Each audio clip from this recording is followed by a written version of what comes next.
নতুন সংবিধান কতটা সময় লাগবে? কি পরিবর্তন আসছে? বাংলাদেশের রাজনৈতিক ইতিহাসে এক নতুন অধ্যায়ের সূচনা হতে যাচ্ছে। একটি নতুন সংবিধান প্রণয়নের উদ্যোগ নেওয়া হয়েছে। কিন্তু প্রশ্ন উঠেছে, এই প্রক্রিয়া কতটা সময় সাপেক্ষ? আর এর মাধ্যমে আমাদের রাষ্ট্র ব্যবস্থায় কি পরিবর্তন আসতে পারে?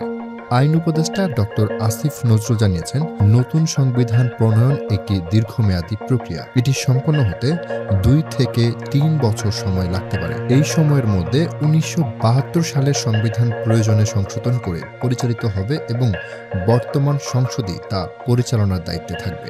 এই প্রক্রিয়ায় বেশ কিছু মৌলিক পরিবর্তনের প্রস্তাব রয়েছে। প্রধানমন্ত্রীর ক্ষমতা হ্রাস, উচ্চ আদালতের বিকেন্দ্রীকরণ, বিচার বিভাগের স্বাধীনতা নিশ্চিত করা, এসব বিষয়ে সংবিধানে অন্তর্ভুক্ত করা হতে পারে। তবে এই প্রক্রিয়ায় সবচেয়ে গুরুত্বপূর্ণ প্রশ্ন হলো, এই পরিবর্তনগুলো কি বাস্তবায়নযোগ্য এবং এই পরিবর্তনগুলো কি আমাদের রাষ্ট্র ব্যবস্থাকে আরও গণতান্ত্রিক ও স্বচ্ছ করবে?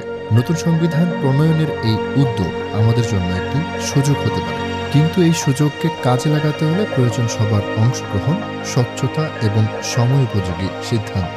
আপনারা দেখছিলেন প্রতিদিন সকাল।